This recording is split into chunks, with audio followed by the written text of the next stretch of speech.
Hey everyone, Amia here from Resonance Astrology and welcome to my channel. Today we are going to take a look at the Venus-Sun Cazimi that is happening over this weekend. Depending on which time zone you're living, it's either happening on Saturday and or Sunday, so it's really kind of in between the night, but it's definitely happening over the weekend. And today we are going to take a deeper dive into looking at Venus-Sun Cazimi. First, I'm going to do a bit of an introduction of what that means, and then afterwards, we're going to riff off this book here, A Return to Eros, which is what the video is titled. I find it very fitting. I haven't yet read the full book yet, but there are a few passages that I marked, and then we're going to go more in depth at how we can really return back to Eros ourselves and invoke this Eros in our lives, in our day-to-day lives. And it's really symbolic with this Venus retrograde, and especially this midway point of this Venus retrograde cycle, which is the Venus and Sun Cazimi. And just a small FYI, I have my notes here on the side, so sometimes I glance over at my computer.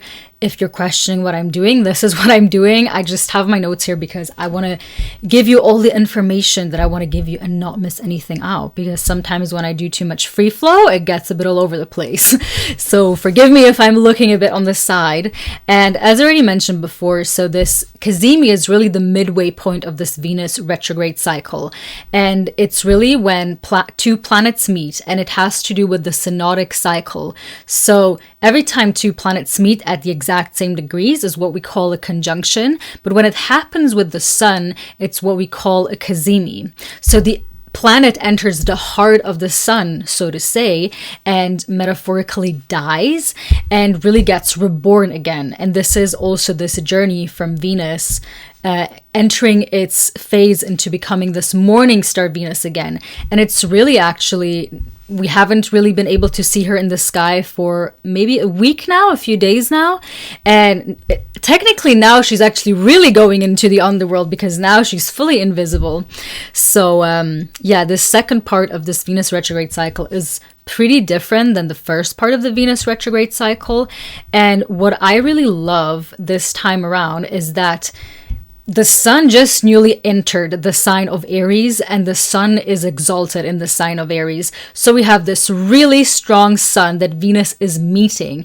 And now Venus is in a detrimental position in the sign of Aries, but then soon after that, she will retrograde back into the sign of Pisces, which is where she is exalted. So I feel like she really has this beautiful rebirth journey where she meets this strong sun, giving her this boost of like really pulling through with whatever she has been trying to transform. And this is obviously also applicable to our own lives, because we have all also been on a journey during this Venus retrograde period. Every one of us has probably had a different journey. Depends greatly on which house it has been impacting in your chart and which other planets have been getting transits from your Venus retrograde and everything. So obviously, everyone has been going through a different story, but this is also the midway point for our Venus retrograde story that has been unfolding in our own lives. And, you know, Venus is entering the heart of the sun, so it's almost as if, not really, but almost, it's like we are also going into the matter of the heart, like into the essence of what the lessons of this Venus retrograde cycle have been for us. And just from a more technical standpoint of view, once again, so when a planet is nearby the sun in the synodic cycle, there's 3 phases the planet undergoes. The first phase the planet undergoes is called under the beams. This is when the planet is still pretty far away, around like 15 degrees apart from the sun. And then once the planet gets closer and closer, the planet enters a state which is called a combustion. And in the Venus retrograde part of the cycle, this is usually people agree that it's around 8 degrees. So when Venus is 8 degrees apart of the sun. And so Venus has already been combust for a while, but it has been like a boundary crossing because the sun was in the sign of Pisces, but now that the sun moved into the sign of Aries, it's giving like a much bigger boost. So and then obviously when the planet gets super close, 1 degree apart, like maximum, is really when this Cazimi starts to happen. And some people even say it's really like down by the minute, so a very, very short time span.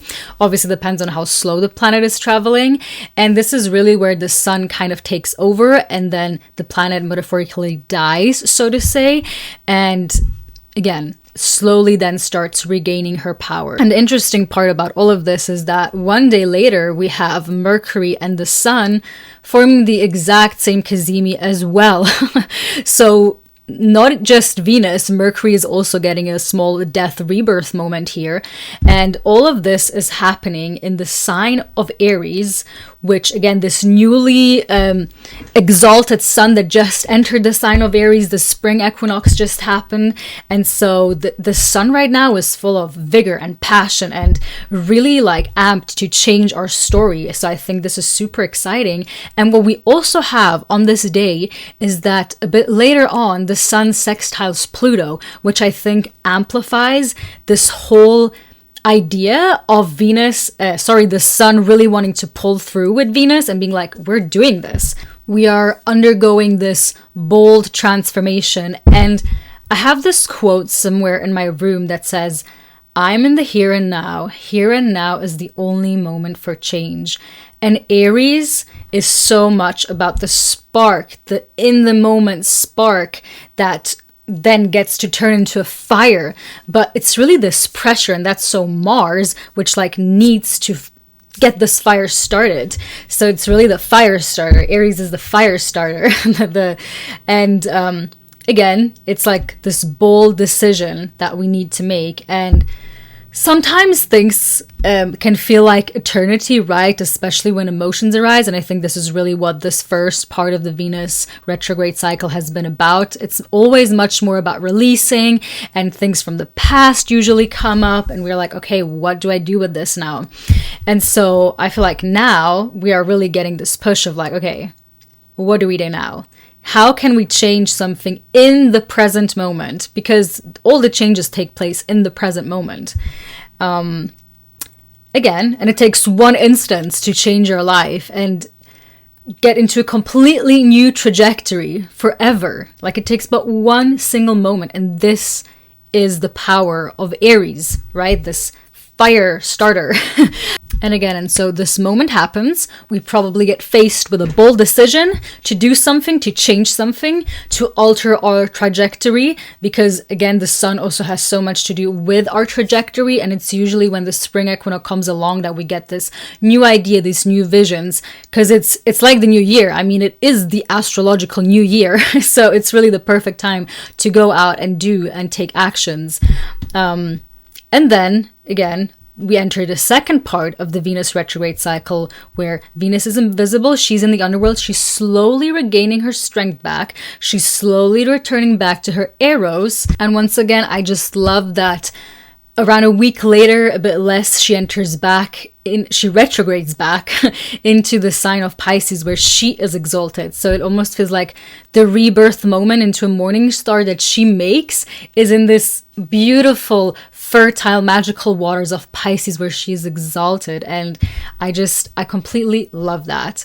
And with this, I think we can enter into reading chapters from this book and then riffing off of everything I have said. I feel like it's just going to give us a much deeper meaning and kind of be handy for talking about this whole process again. So a return to Eros, the radical experience of being fully alive, and this is by Marc, Gafni, and Kristina Kincaid. I hope I'm pronouncing this name right. I'm going to link this book down below in case you want to see for yourself. And as I already mentioned before, I haven't read the full book yet. It's like my Venus retrograde lecture, as you could say. But I'm always reading like 10 million books at the same time. So I marked a few pages, and I think I'm just going to like read bits and pieces, and then like we're gonna pause and talk about everything in a bit more depth. So, the return to Eros. In the language of the erotic mystics of the secret temple lineage, the return to Eros transforms reality and liberates the goddess. Eros is outrageous love, the love that is the essence of all reality.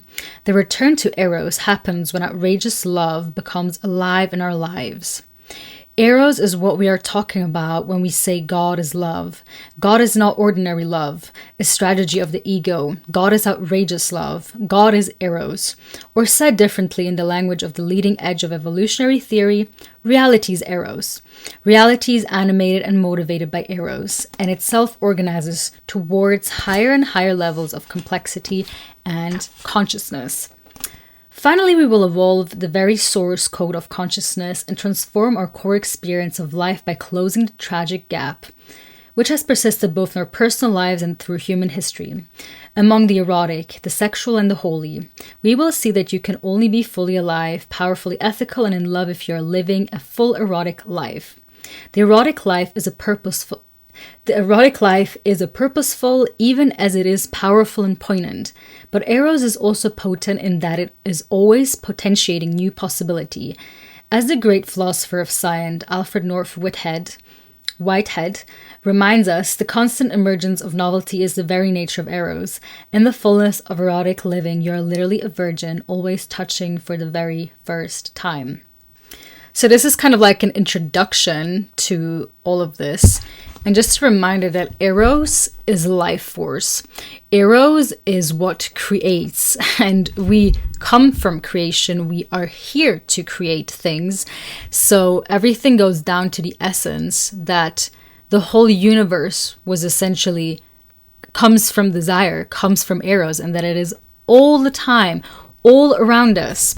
And that living a fully alive life essentially means living an erotic life.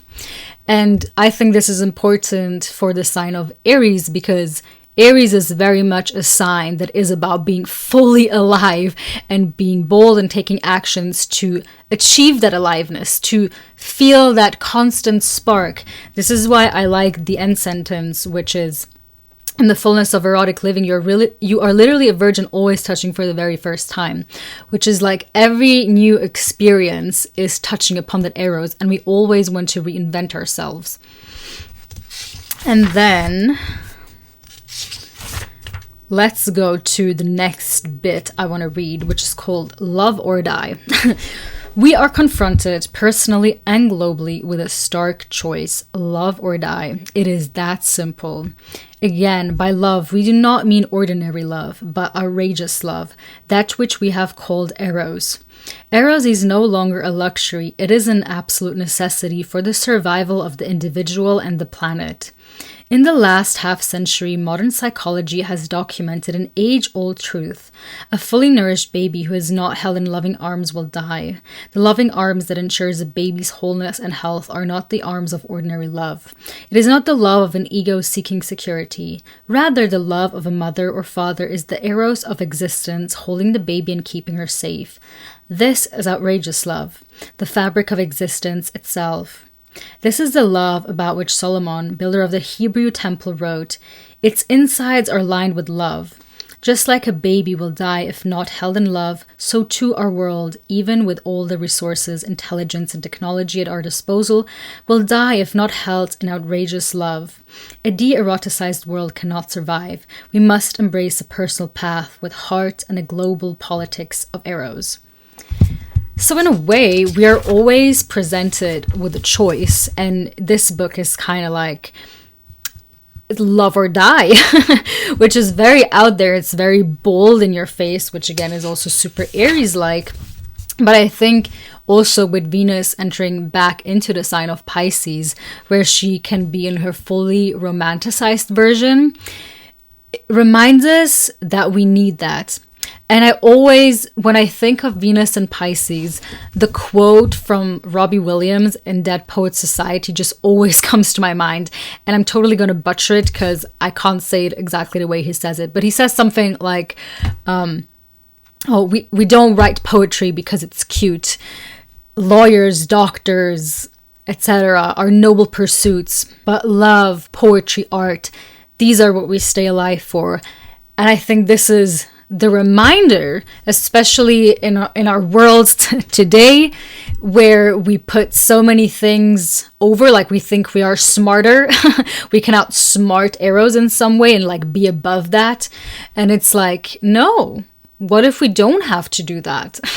What if we embrace this more? I think a lot of us are then cutting us, like we're literally cutting us away from our humanity and pretending that we are somehow above our desires. And to what does that lead? To such an unfulfilling half life. And most of us, I would say, don't want to live half a life. So many of us are secretly going home, wishing for more, wanting to live a full life. So we so desperately need to return to Eros. That's why this poignant question is really like love or die. I think it's totally fair to put it that way, and really get us back to also the essence of us. And being authentic, truly authentic to ourselves, because the only way to live a full life is to become so very much ourselves. It's a bit Camus here, I am quoting, but essentially we become so much ourselves that we, like this is the biggest middle finger you can essentially give to the system, is like to be just so outrageously yourself and call in Eros and trust this force. This is how you create a life. This is how you create a fully fulfilling life. And it's so hard, right? It's so hard because so many people are afraid of Eros. Okay, let's go a bit further in the book. There are a few things that are kind of going back and forth here.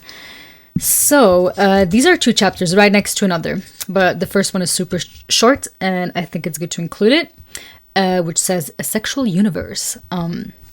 We live in a sexual universe, from subatomic particles to the plant world, where the birds and bees are symbolic of the great pollinated dance, to animals, plants, and humans, to the celestial attraction between planets. The fundamental structure of reality is allurement and attraction that creates profound contact at every level of the evolutionary chain.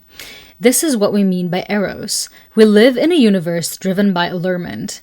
In that sense, we could say that reality is Eros all the way up to the highest spirit forms and all the way down to the smallest subatomic particles and the most essential forces of the universe.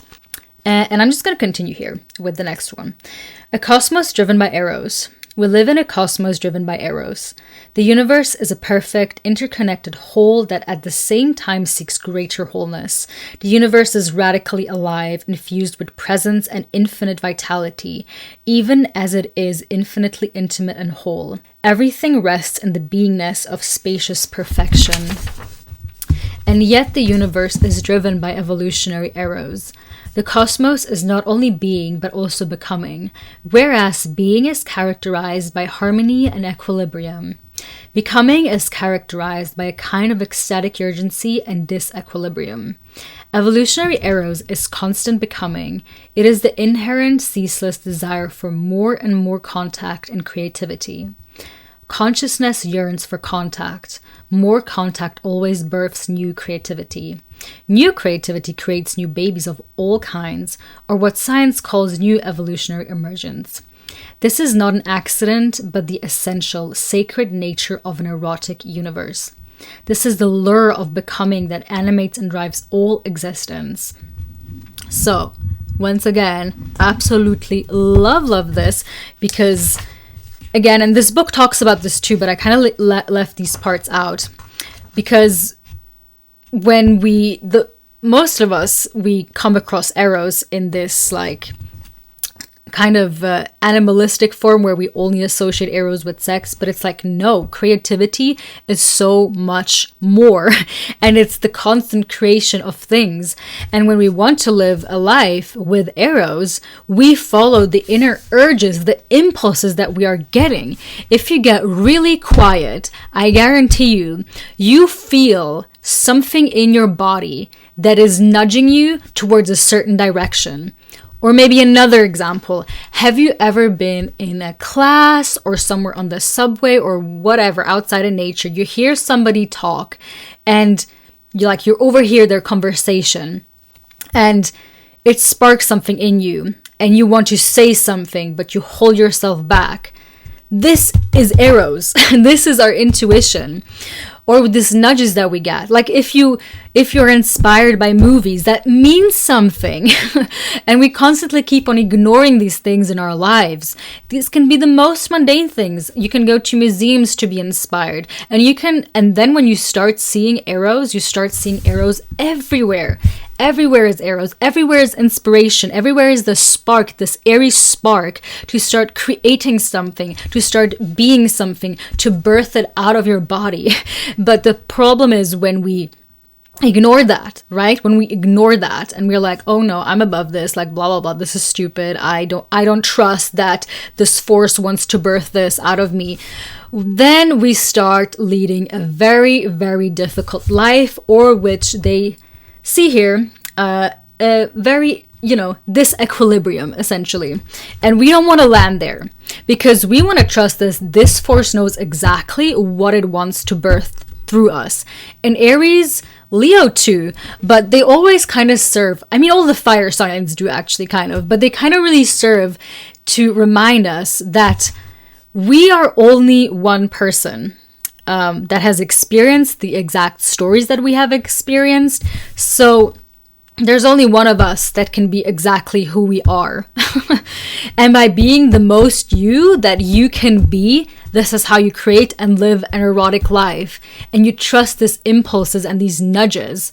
If something invokes a sense of inspiration to you and you get the urge to speak, you get the urge to create, you start doing this. And Aries is all about doing. Pisces is about dreaming. Aries is about doing. And we need to start, we are slowly moving into the age this year with this, big shifts into the sign of Aries, especially Saturn, Neptune moving into the sign of Aries, of doing and taking responsibility for doing so, okay?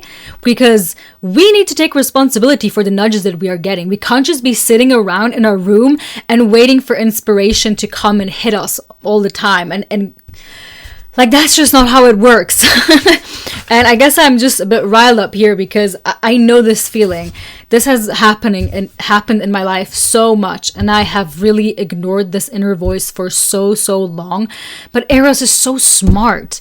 And especially for us women that we are connected to the womb, our wombs are so smart. They know exactly what they want to birth into reality, okay? And in my life, what happened, I kept on ignoring that. I got diseases, okay? Diseases in my body, in my womb. My womb got sick. This is partially the story of my endometriosis, okay? Which I'm going to make a whole long video about eventually.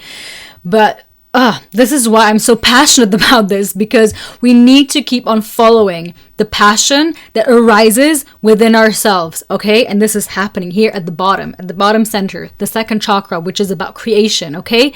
We need to, okay? So smart. So don't ignore that. This is how you live a fully passionate, erotic life, a fully alive life, when you start to trust this inner spark of yours, okay? This inner Aryan spark of yours that wants to create something. Okay, and now let's get into another small chapter. Interesting. Fear of Eros. Why are we so afraid of Eros? The erotic at its core is the primal drive to make contact. Literally what I've been talking about. It is the urge to merge, at least temporarily, with another being. It is an urge that is so intense that we are willing to give up much of our vaunted sense of dignity and self to accomplish it. But we are afraid of this urge because it undermines our sense of identity. The illusion of being a self-sufficient, separate being, independent and autonomous, is significantly challenged or shattered by Eros. which is also interesting in the sign of Aries, right? Because in a way, Aries actually kind of really struggles with that fact, because Aries is like, oh, I'm so autonomous. Anyhow, we assume that this undermining of identity is regressive. Therefore, we fight it. Personally, religiously, and culturally, with everything we have, because identity is the life, but we desperately need to feel safe in the world. But what if the undermining of identity catalyzed the erotic was not regressive but expansive and evolutionary? What if we really understood that Eros is the steering within the infinite awakening as our arousal? What if erotic desire in all of its expression simply reminded us that we are interconnected, that we need each other? What if the beds of our delight invited us to practice of our devotions? So once again, living a fully alive life is being in devotion to life, is being in devotion to creation, to our own creation, honoring our own body and vessel that is here to create things and catalyze things. And I'm reminded of this quote, which is like, be the change you wish to see in the world. If there is an inspiration lingering inside of you, it's probably because you are meant to bring it out into the world for some reason. I don't know why it's happening to you, but you need to listen to that, okay? Let me tell you, you need to listen to that. Like, we need you. We need your voice. We need your ideas. We need you exactly who you are to tell us exactly what only you can tell us. And I also wrote something down here, which I think is just such a great reminder, which is, divine self-love is a natural experience, but when we cover it with shame, guilt, and fear, we search for it in others. Let that sink in. So many times when we are dissatisfied with our lives, we start searching, or we feel shameful and guiltful for the expression that wants to come through us, but we feel ashamed that for some reason this is coming through us. We start searching for things in others and in people. This is where things like love obsession become a thing, right?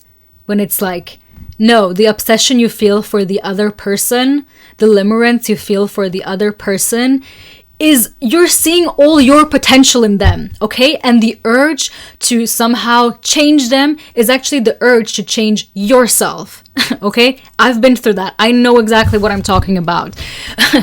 And think about it this way. What if all this obsession you put into another person, you start putting into yourself? Just think about it. Think about it, you know? Like, what if all the care and devotion, all the things you did for the other person were never reciprocated? What if you put all of that obsession into yourself? Let's just, maybe do an experiment, half-year experiment. What if we put the obsession from another person into ourselves? All the things we want to improve in another person, what if we put it into improving our own lives? Where will we land? Where would our life land? And this is the fear of Eros, okay? This is the fear of Eros that they're talking about. We are fearful of what we would become because we are all far more powerful than we give ourselves credit to, okay? And we are scared of that power because with great power comes great responsibility, as they say. But we're going to learn that, okay? Saturn and Neptune are going to be very in our faces with taking this responsibility for our reality and our powers. So I guess this moment of Venus Sun Cazimi is just like the taste before Neptune and Saturn then move into Aries, which is going to be a much longer chapter. Okay, and now the last part I want to read is Desire is the Portal. Sexual desire is the portal to the sacred in us. The universe feels safe. Sorry, I completely read that wrong. The universe feels safe. Oh my gosh, sorry. There's no safe. I don't know why I keep reading this word. The universe feels, and the universe feels desire. Desire is evolution. Desire is allurement. Eros and Eros knits together all of reality, even as it drives it to ever higher and greater levels of uniqueness, consciousness, creativity, and love. Desire is, at its core, the desire for contact. So we always want to merge things, okay? We always continuously want to give birth to things. The sexual impulse is a gorgeous manifestation of that very desire for contact. Desire is no less than the evolutionary impulse in us, awake and alive. The great traditions, East and West, which taught us that subduing desire is the great work of man, were not wrong.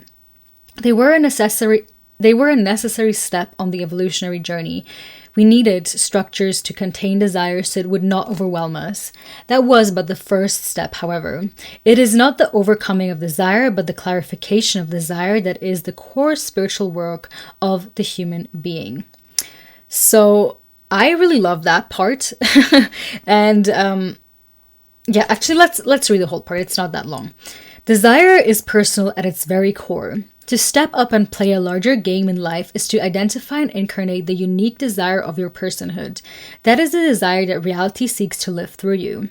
That is what we refer to when we speak of outrageous love. To awaken as an outrageous lover means to commit your unique outrageous acts of love to incarnate the personal face of evolutionary desire that desperately needs to be lived by you. Exactly what I'm talking about. There's a reason you are turned on by certain things in your life, okay? There's a reason why you're turned on by specific people, by specific music, by specific movies, by specific hobbies. It all is because you are the manifestation of Eros in some sort of way. Or better said, that's the way that Eros wants to manifest through you.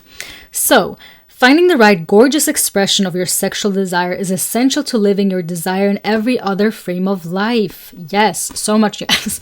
Sexual desire models desire in every dimension of life. The sexual model is the erotic. The sexual is an expression of the evolutionary. Eros that initiated animates and motivates all of reality. So I love that because it's essentially like Ideally, we want to make love to life all the time in some sort of way. And it can show up everywhere, okay? But when we feel like the sexual part is the only part where it shows up, that's where we are just dead wrong. And because it wants to manifest for us in all sorts of ways. And there's so many artists that speak about this form of Eros in so many different ways, because I have read a lot of books on creativity from different artists in like a few years ago, especially when Jupiter was in Pisces traveling through my 5th house of creativity and everything. And so many of them say that they feel this inner spark that evokes them, and it's through life, where life just happens to them, and this is how they get into the doing. And I think this is also the really important part, because the erotic is in the doing, okay? And this is, I think, what a lot of us miss, and where Pisces can, I guess, be a bit in its fault. But this is why I love that we are going back and forth between Pisces, Aries, Pisces, Aries. It's really the reminder that, okay, we need the imagination, we need the inspiration, but then the love making, the baby making is in the doing, okay? And we can really only evoke Eros fully if we engage in that love making, okay? If we are not scared of it. And not just in a sexual way, because the sexual just imitates the real life, kind of, life imitating art, imitating life. So if something wants to come through you, you better start making love to it. This is what I guess I'm trying to say. And not start ignoring your intuition and things that want to come through you. Like, don't question the logic, okay? This is, I guess, the Pisces reminder. Like, don't question the logic of why things want to manifest through you. Trust that God has a higher plan and that you are the perfect vessel to execute it. And this is also great because in this way, we can kind of detach ourselves a bit from everything that is going on, which can be really helpful in this whole process. Because when we attach too much of our egos into what we are doing, and we're starting to overthink everything, we lose the point of what this is trying to say us or create in our lives. Because it's like we are co-creating with Eros all the time. So we are never the sole creators. And this is good because when we fail, we are not the sole ones responsible for our failures, but when something good happens, we're also not the sole responsible people for something great happening. Because sometimes what happens is, you know, this like one-hit wonders, or people that just get famous for this really one thing, but then they get depressed because they put so much pressure on them to feel like they need to create something again, and they think it's all on them. And it's like, no, we need to co-create with Eros and do what invokes this eroticism in us, okay? So I think this is, yeah, we should all strive to live a life fully with Eros, because the cosmos was created from desire. So we're all here because of desire. So why not live a devotional life? And this is also at the center of so many teachings. Also religion, because religion, in a lot of ways at its core, is actually mystical. But I grew up more with yoga, and the core kind of is always devotion, okay? At the end of everything, always comes devotion. If you do things in life out of devotion, I swear to God, my love, you are free. You are living a fully alive life, and fully trusting that devotion and surrendering to it in the doing, okay, which is I think what many of us get wrong. Surrender often lies in the doing, and I think this is what we can also really beautifully merge again in the sign of Pisces and Aries. Sometimes we feel a nudge for things that are unexplainable. Sometimes the surrendering is in accepting the higher position at your job, because this will lead you to meeting a certain person that will then change your life, and then you will create a new company. Okay? This is surrender to and living in devotion, but it's in the doing, okay? So I think this is what we really need to keep in mind with Aries Pisces, okay? Surrendering lies in the doing. Living a fully alive life lies in living it. So it's in doing it, in making the love to life. Okay, I feel like now I'm just like repeating myself, but if you are like me, sometimes you need to say and hear things multiple times in different ways. But yeah, this is it for this video today. Let me know how your Venus cycle and retrograde story has been unfolding in your life. For me, this has been such an extremely exciting process. And I definitely feel like I am getting closer to reconnecting with Eros and living this fully erotic life. I'm in this Venus sisterhood temple right now, and it's just, I feel like I just don't want to say too much about it, because like I'm in the process, and usually when I'm in the process, I don't like to talk too much about things unless it's with the people that I'm going things through. So, but yeah, it's just been really life-shifting for me. And yeah, so let me know down below in the comments what has been coming up in your life, what you've taken from this video. And yeah, leave a thumbs up if you found this video useful. Subscribe, oh my gosh, I'm losing my words. Subscribe to the channel if you want to stay updated on weekly overviews and in-depth dives of transits videos like this. And yeah, I'll see you next time, definitely with the weekly overview coming up soon. And I think next video we will do Neptune and Aries horoscopes, and probably Aries solar eclipse video too. Let's see what comes up. Let's see what wants to be birthed and created through me. So I'm going to listen to that impulse, right?